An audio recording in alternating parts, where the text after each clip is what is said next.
there. Go. 3, 2, and 1. Well, Mayor Wiza, welcome back. Welcome back to Mayor's Monday, WSAU, WSAU.com. This is the first time in 3 months that we're in different places now. Is this weird? Yeah, it is a little weird for me. But when you say welcome back, you said it almost with the proper inflection of John Sebastian. Are you familiar with Welcome Back, Kotter? Not really, no. No. Okay, well, I think you should go on YouTube and watch some old reruns of Welcome Back, Kotter with the Sweat Hogs. The theme song, Welcome Back, was sung by John Sebastian. Oh, yeah. Familiar with that song. Yeah. Okay. Yeah. So it kind of sounded like you were starting to sing it. So maybe we'll do Monday karaoke with the mayor next time. I'm going to get that run by. See if Katie's up for that. Yeah. I'm going to get that run by corporate first, but yeah, we can arrange something. All right. Good. You are also, well, not exactly freshly back because you left shortly after we chatted last time down at the UWSP campus. You went on a trade mission to Europe with Governor Tony Evers. Tell us how that went. And why is it important for the mayor of Stevens Point, Wisconsin, to be peddling Stevens Point wares and promoting the city in and around Central and Northern Europe? Sure. Well, this is the first time it happened. The governor apparently goes on trade missions with the Wisconsin Economic Development Corporation once or twice a year. And that's really just to go out and brag about how great Wisconsin is, try and get some business connections. They don't go by themselves. They go with some, Wisconsin business leaders to try and establish those relationships. Think of it as a cold call, if you will, for economic development. Well, we had some skin in the game this time because we are currently working with a European company, coincidentally out of Belgium, to build their first North American facility here in Stevens Point. And so when I called the governor's office and told them, hey, you're going to be there, we're going to be there. Doesn't this make it our time, Mr. Hand? No, sorry, that was a Fast Times reference. But it seemed great, like a great idea to get the governor and the Wisconsin Economic Development Corporation in touch with the groups that we've already been working with to not take our word for it, but maybe have someone else tell you what a great facility we could have in central Wisconsin and Stevens Point, and how welcoming and accepting we are here, trying to seal the deal, I guess, if you will. Everything went great. So I think we're well on our way to having the first North American facility for a Belgian company in the city of Stevens Point. And yeah, I mean, I'd love to do it again if there was some relevance to the city of Stevens Point. We're open for business.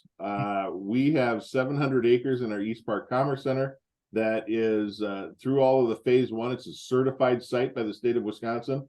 It's got rail access. We are on a major north-south and east-west highway. We've got a municipal airport. We've got a college campus here with the Mid-State Technical College. So we have skilled labor force. We've got it all right here in Stevens Point, with the exception of that Major League Basketball team. Is that the correct phrase? Yeah. The Milwaukee Bucks. But as I mentioned earlier, we do have the Central Wisconsin Bucks, because archery deer season started just a couple of weeks ago, and I've already seen a few bucks on Facebook. Yeah, indeed. But hey, you say that tongue in cheek. That's another great selling point. You want the outdoor life, you want the recreation, you want to be able to just turn over, 30, 40 bucks to the state for your tag and able to fill your freezer with some high quality deer. Boom, you've got that right outside of town here in Stevens Point, and even occasionally in town. Well, we don't want anybody doing any car deer culling, but yeah, there's no hunting allowed in the city. But right outside the city, I mean, boy, I personally can be in my tree stand 15 minutes after I get off of work if I pack my hunting clothes. And that is exactly where? I'll show you a picture at night as seen through a blindfold. Okay. We're gonna find the spot eventually. Well, it's private property, so it doesn't do you any good, even if you knew where it was. I'll drop a pin for you. Indeed. So as you said, you were able to make some connections, on the Mhm. trip. You've got the land, you've got the development going, you've got some development going, but as you mentioned, the city clearly still open for business now and willing to talk. Yeah, absolutely. We've got a bunch of projects in the works right now, as I'm sure most communities do. But we are rolling into fall, which means those projects are going to coast for a while until completion. Right now, we are in the process of formulating our operational and capital budgets for the 2024 year. And once those are approved, so the plan would be introduce them to council. We're working internally on all those numbers now, introduce our recommendation to council in October for approval in November. And subject to approval by council, then the tax bills will go out right in time for Christmas. And then we'll start bidding projects in January, which takes us right into spring. Do you see how quickly I move through winter? I hope Mother Nature does the same thing. Yes, I did notice. I did notice that how quickly you move right there through winter. And I know, obviously, the budget season this year. Well, there's never two budgets that are going to be exactly alike. Of course, every budget is a different experience. Every budget maybe has different priorities as well. But this one's especially different because you are in line to get extra funding from the states in one way or another. Have It's you? not extra funding. I want to correct you on that, Michael. It's not extra. It's money that we have already paid into the state that the state is now partially returning to us. Hmm. Nobody's paying extra taxes to make this happen. It's money we already pay in that the state has been keeping more and more of. They're returning some of that money now. The share? So that's an important thing to say, because I don't want people to think their taxes are going up and we're getting some sort of windfall. That's not the case at all. Mm-hmm. Yeah, indeed, and thank you for clarifying on that. But yeah, it's the increase in shared revenue is what we're talking about. Do you have any more details on that, and how you maybe plan to allocate that in the budget? Well, I was trying to figure out a way to implement it into the mayor's Vegas fund, but my city attorney tells me that that's illegal. Okay. So no, I'm kidding. The council, we talked with council about this, and internally, of course, with staff. We're getting about $860,000 of our money back.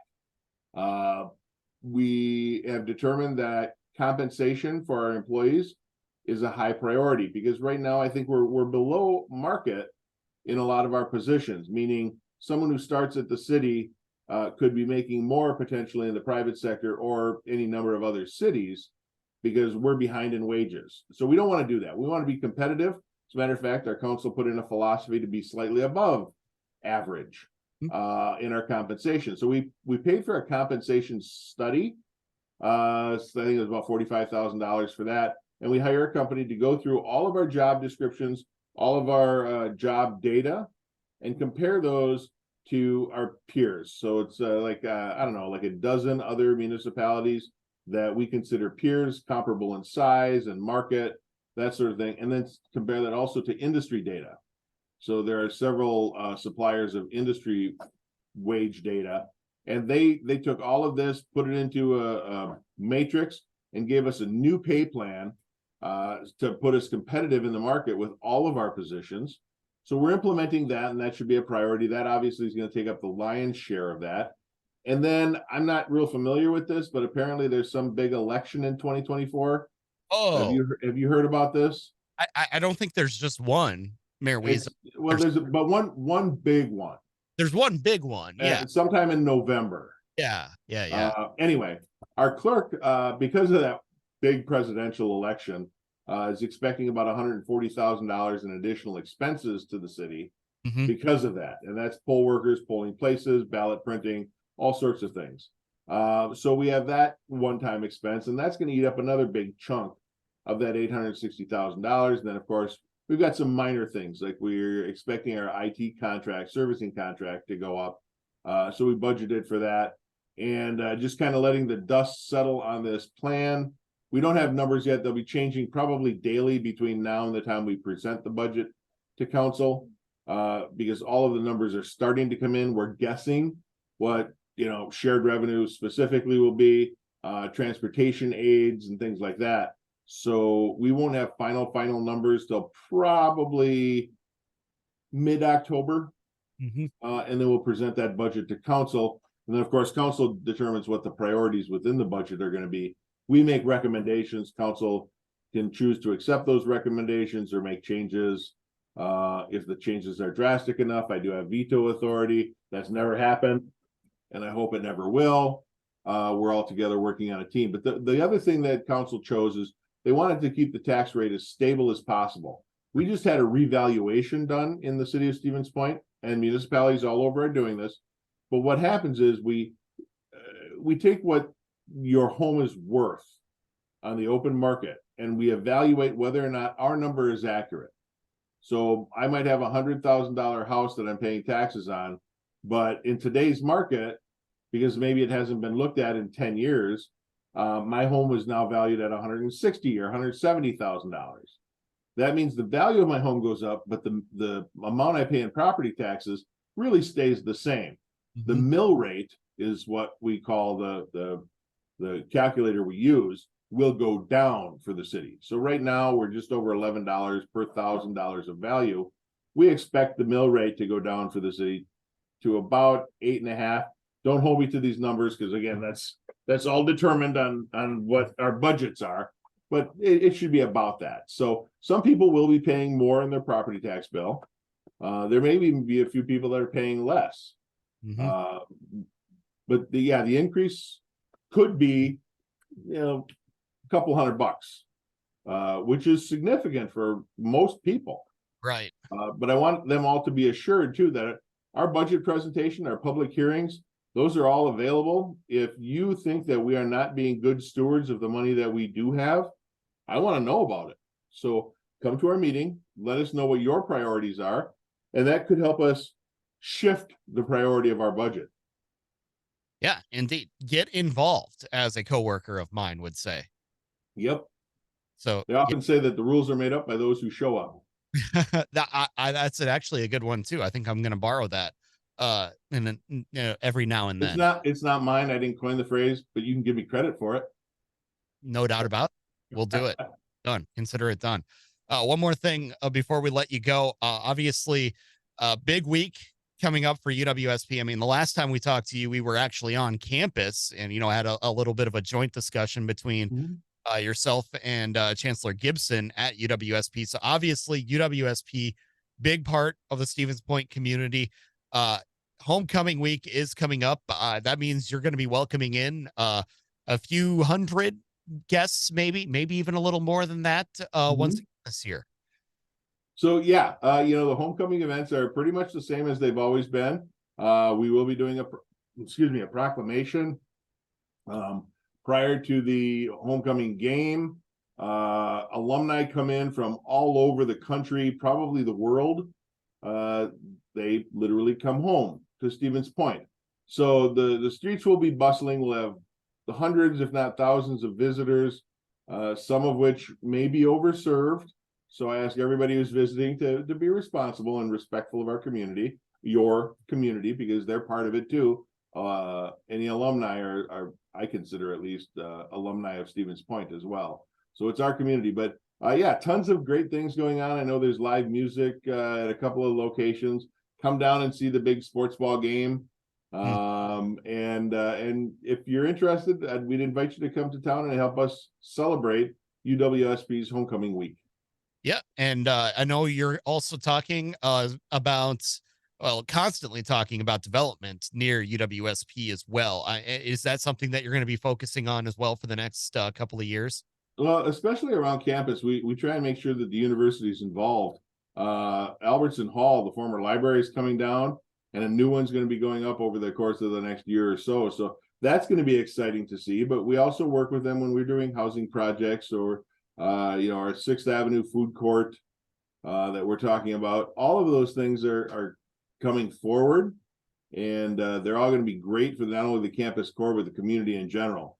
Speaking of the community, I want to invite everybody to the courthouse steps on Tuesday, October 2nd at noon, where we will recognize Domestic Abuse Awareness Month and do a silent march, walk around the city hall, remembering those who have perished in the past year as a result of domestic violence. We'd love to have you come to the City Hall and help us recognize that. We also have Indigenous People Day coming up on October 9th. And we'll stroll right into the leaves changing, and then we'll get complaints not only about the potholes are now filled with leaves, but when is the city going to clean up the leaves from my yard? That's a whole nother deal, of It course. is. Yes, indeed. Well, one more question then before we let you go. As always, this food court that you're talking about on 6th Street is going to include Chick-fil-A, right? So we're doing a food truck for Chick-fil-A, a food truck for Olive Garden, and a trailer. I believe it's a small trailer for a Red Lobster. Okay. Um, I can't think of any other ones, but a Waffle House. We're gonna do a waffle trailer. Is what they call that franchise, waffle trailer, where they will serve Belgian waffles. Yes. But you have to speak Dutch or French to order them. Are you Eek. buying any of this? Because it's all Kind. much like the food truck. I'm blowing smoke. Yes. Eek. French. Yeah, I can speak French. German right there. Oui, oui, oui. Croissant, baguette. Bear in mind, I took 6 minutes of French in high school. 6 minutes. It took 2 years of German in high school, and it was that like Are you familiar with a group called Flight of the Conchords? yes, I am All familiar with right. So they have this song. I don't remember what it's called, but it's really just making fun of this French language. A guy meets a girl who apparently only speaks French, and he tries to do this. And that's the song. yeah. So if you get a chance, YouTube that one too. I'll YouTube it right after we're done here. So as All always, right. we appreciate the time, and we'll look forward to chatting again in next month. Great. Take it easy, Michael.